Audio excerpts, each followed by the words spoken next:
Imagine waking up one day and realizing that everything your thoughts, your choices, your fears, your identity was somehow linked to something as cold and abstract as numbers.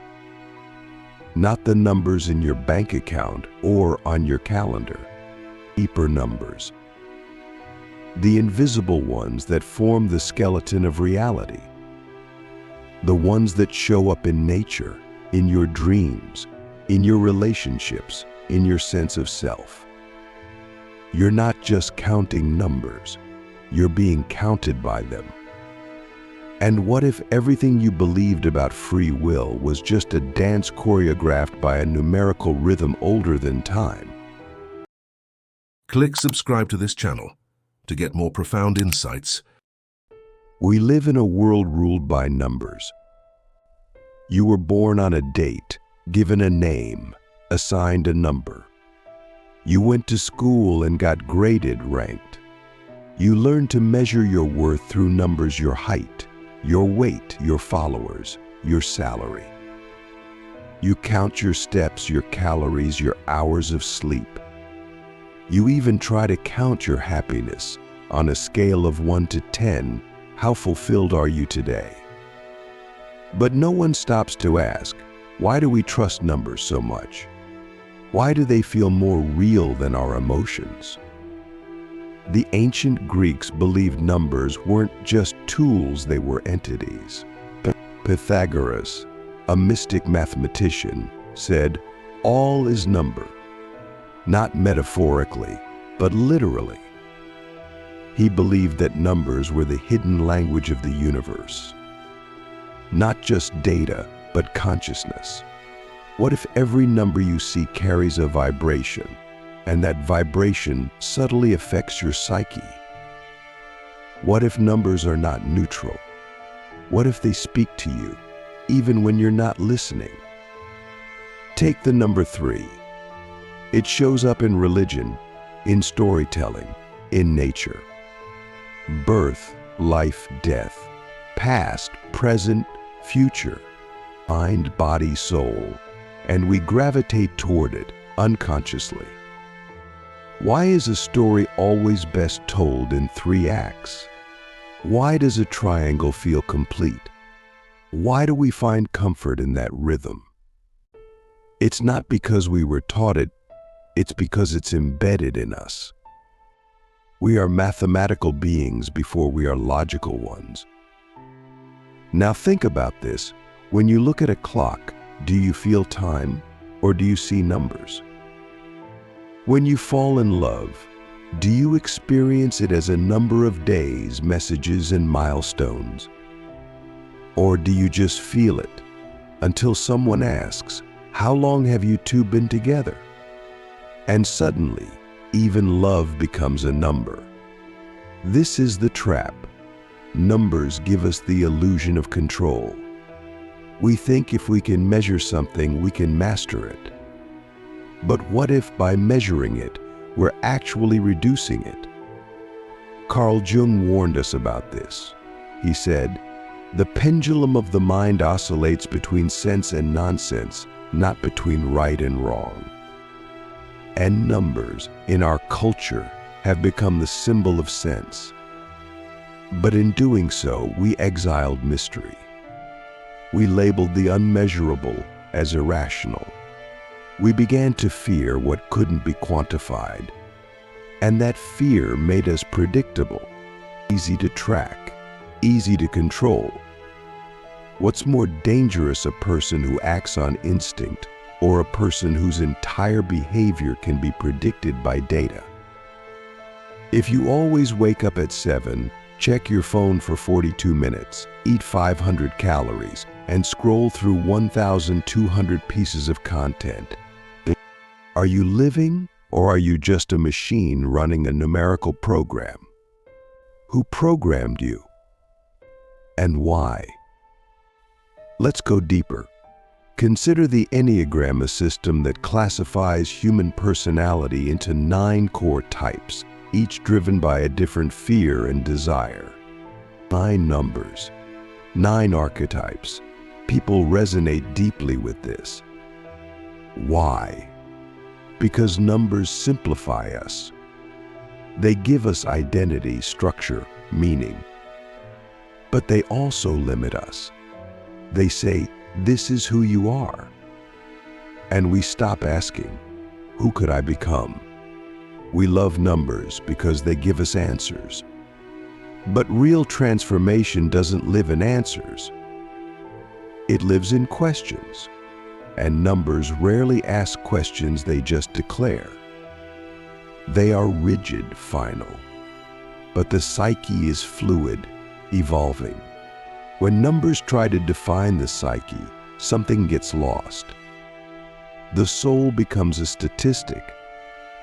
But there's another side. Numbers don't just imprison us, they also liberate us. Numbers are patterns, and patterns are power. Once you see the pattern, you can break it. If you notice that every time you reach a certain number in your bank account, you sabotage yourself, there's a pattern. If you always date people for exactly 3 months before things fall apart, there's a pattern. And if there's a pattern, there's a key, a hidden code in your behavior, waiting to be decrypted. This is where philosophy becomes a weapon. Friedrich Nietzsche wrote, "He who has a why to live can bear almost any how." But what if your why is buried under numbers that don't belong to you?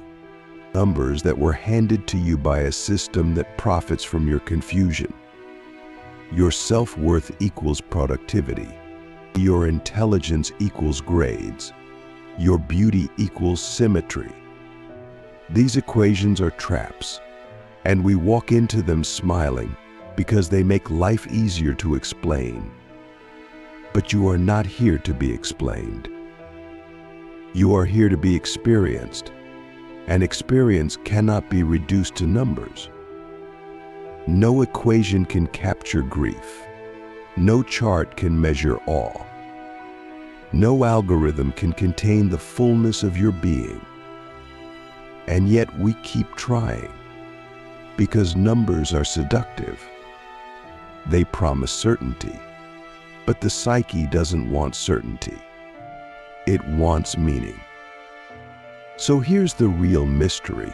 Why do we need numbers to feel safe? Why do we need to count our achievements, our steps, our breaths before we believe we've lived?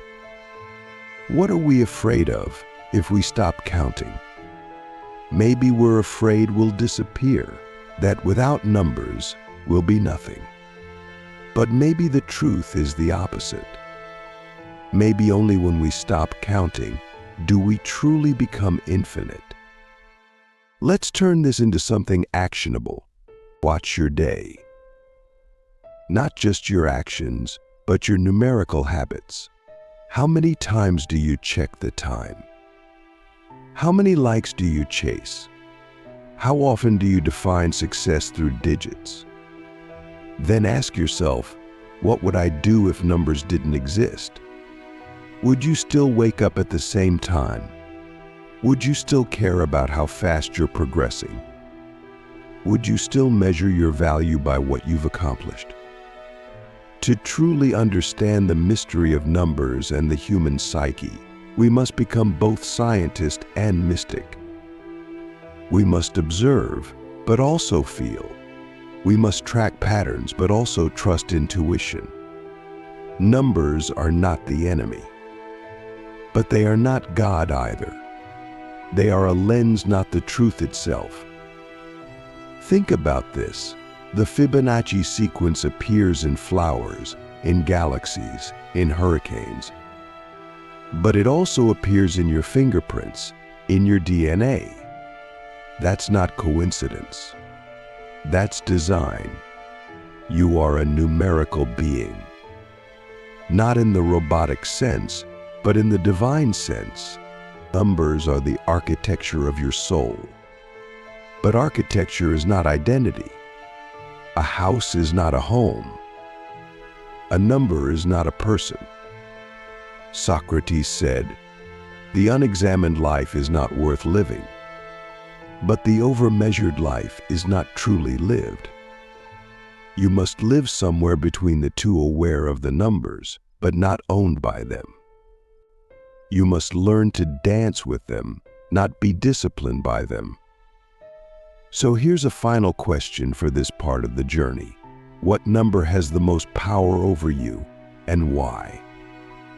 Is it your age, your weight, your salary, your IQ, your follower count? What would happen if you let it go? Not ignored it, just stopped letting it define you. What would be left? Would you still feel like you? That's where the mystery begins. The moment you unhook your identity from the numbers, the moment you realize that while numbers describe the world, they do not define your essence, that moment is the start of real freedom. When we begin to detach our identity from numbers, something profound happens. At first, there's fear. The kind of fear that comes when the ground beneath your feet starts to dissolve. Because for years, maybe your entire life, numbers have been your compass. They've told you who you are, how valuable you are, how far you've come. But once we break free from that grip, a different kind of awareness emerges, one that's not built on measurement, but on direct experience. And that awareness is terrifying, beautiful, and utterly alive. You start to notice things you overlooked before. A conversation that wasn't productive, but left you feeling more whole. A walk that didn't burn calories, but burned through your anxiety. A moment of stillness that didn't earn you money, but earned you peace. Suddenly, you realize that the most meaningful moments in life are the ones we never counted. The ones we never posted. The ones we couldn't explain with a graph or a metric. Think about this. We are obsessed with progress. But progress according to who? According to what? A number on a chart? A year on a resume? A promotion? A trophy? We've been conditioned to believe that if we can't track it, it doesn't exist. But the soul doesn't work in increments. It moves in spirals, in waves, in silence. Numbers, though useful, often fail to tell the whole story. Let's go into the psychology of this. Our brains are wired for pattern recognition. That's why we find satisfaction in countdowns, scores, rankings. Numbers feel final. They give us the illusion of closure. But the psyche isn't linear. It doesn't care about increments of 10 or timelines. It cares about depth, about integration, about meaning. And that's why so many people feel empty even after reaching their goals, because they followed the numbers, not the inner compass. Plato spoke of the world of forms, the idea that there's a deeper, perfect reality behind everything we see. What if numbers are just shadows of a deeper truth? What if they point to something but are not the thing itself? The number 1 is not unity. The number 3 is not love. The number 7 is not wisdom. But somehow we've started to treat them as if they are. We've replaced essence with structure, and in doing so, we've lost something essential. Here's where the mystery deepens. Numerology, the mystical study of numbers, has existed for thousands of years. In ancient systems, each number had a personality, a vibration, a spiritual function. Not because people were superstitious, but because they intuited something modern science still hasn't fully explained. Numbers carry energy. Not just in calculations, but in consciousness. The number 2, for example, symbolizes duality, partnership, tension between opposites. We feel this when we're torn between two decisions, two desires, two identities. It's not just a number. It's a psychic tension, a mirror of the human condition. The number 0, often dismissed as nothing, is perhaps the most mysterious of all. It represents the void, the infinite, the place before form. In meditation, when your thoughts finally quiet, you enter the realm of 0. The space before thought, before identity. It's terrifying because it's vast, but it's also liberating, because in that space you're not defined by anything. You just are. And from that state, everything becomes possible. But the modern world doesn't reward that space. It can't be monetized. It can't be tracked. So instead, we fill the void with noise, likes, steps, dollars, grades, goals. And we convince ourselves that this noise is life.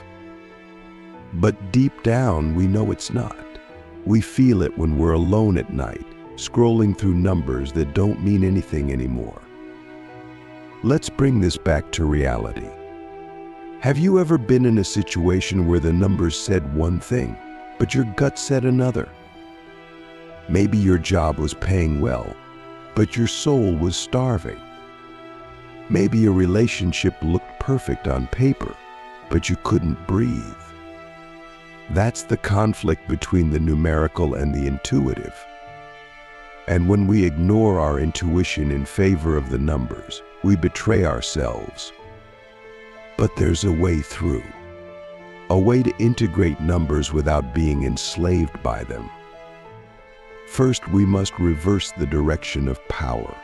Numbers should serve you, not the other way around. Use them as tools, not as judges. Let them inform your journey, but not dictate it. Track your habits, but don't let your identity become your tracker data. Celebrate your milestones, but don't confuse them for your worth. Second, we must restore mystery. Not everything has to be explained. Not everything has to be optimized. Some things, the best things, are meant to be felt, not measured. Love, grief, awe. They don't fit on a spreadsheet. And that's what makes them sacred.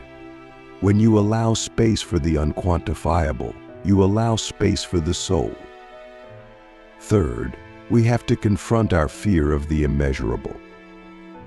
That's the real reason we cling to numbers. Because we're scared. Scared of not knowing, or of not being able to prove our value, or of not being able to predict what comes next. But life isn't supposed to be predictable. It's supposed to be meaningful, and meaning often arises in the unknown. Heidegger wrote, "Only a God can still save us." But what if the God we need isn't outside of us? What if it's the part of you that refuses to be reduced to a number? The part of you that doesn't need to be tracked, validated, explained? That part, the divine within, is what numbers can't touch. And it's what makes you truly human. So let's ask a powerful question. What would you do differently if no one could ever measure it? No one could count your success. No one could track your progress. No one could see your results. Would you still meditate? Would you still learn? Would you still love? That's the test. That's the line between ego and essence, between being seen and being real. Let's go even deeper. Numbers give us a sense of scale. But scale is not significance. A video with 10 million views is not necessarily more impactful than a quiet conversation with a dying parent. A $1 million startup isn't inherently more meaningful than a local bakery that brings joy to a neighborhood. But we've been tricked into thinking that bigger is better, that more is more, that quantity equals quality, and it's killing our joy. The psyche doesn't need more. It needs meaning, and meaning doesn't scale. It deepens, it sharpens, it roots. And to find that meaning, we must become fluent in both languages, the language of numbers and the language of soul. We must learn to dance between them and to see the metrics, but not be consumed by them, and to honor the data, but not worship it. In the end, the mystery of numbers and the human psyche is not about choosing one over the other. It's about integration. It's about remembering that behind every number is a story. Behind every pattern is a person. Behind every metric is a mystery. We are not here to be counted.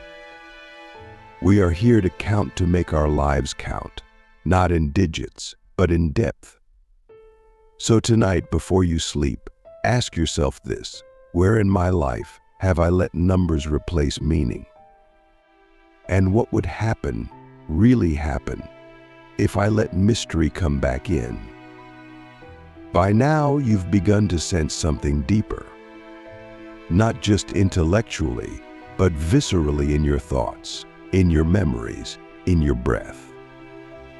There's a realization forming in the background that numbers, while appearing neutral, are shaping your life in ways you never questioned. And more importantly, that your psyche, your inner world, has been quietly adapting to their presence, surrendering to their rhythm, without ever asking if it should. This is not about rejecting numbers. That would be naive. It's about reclaiming your relationship with them. It's about stepping out of the trance. Because we live in a world where numbers have become sacred, not in the ancient sense of sacredness, but in the modern sense of authority. If a number says it, it must be true. If it's measurable, it must be valuable. But we forget, as Soren Kierkegaard said, the most common form of despair is not being who you are. And nothing hides authenticity more efficiently than standardized metrics. Think about the systems that surround you: education, healthcare, finance, social media. All of them are built on numbers: GPA, blood pressure, credit score, followers. These numbers become identities. Not just signals, but definitions. And over time, we internalize them. We think, I'm a 3.5 student, or I'm in the 90th percentile, or I only have 800 followers. And slowly, we stop being people. We become profiles, digits in a database, predictable, controllable. But here's the twist. The psyche resists this. Deep down, you know you're more than a score. You feel it when you cry for no reason, when you love someone who doesn't make sense, when you create something that no algorithm could have predicted. Those moments, spontaneous, irrational, timeless, are proof that your essence cannot be reduced, that there is a part of you that numbers will never reach. So what do we do with this tension? How do we live in a world of numbers without being ruled by them? The answer is not escape. It's integration. We must become fluent in both domains, the measurable and the immeasurable, the rational and the intuitive, the structured and the mysterious. This is what Carl Jung meant when he spoke of individuation, the process of becoming whole. Not perfect, whole. And wholeness includes paradox. Let's get practical. Begin by noticing how often you use numbers to validate yourself. How many hours did I work today? How many people liked my post? How many calories did I burn? How many books did I read this year? These are not bad questions, but ask this instead: who am I when I stop counting?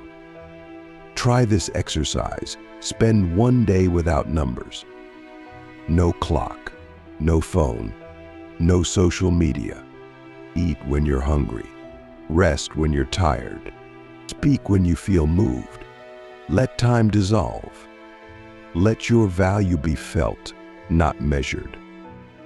It will feel strange, unstable, even terrifying, because you've been trained to orient yourself through digits. But in that space, something ancient returns your instinct, your presence, your soul. And then bring numbers back in consciously. Use them like a compass, not a cage. Track your progress, but don't tie your worth to it. Measure your habits, but not your heart. Let the data inform your journey, but never define your destination.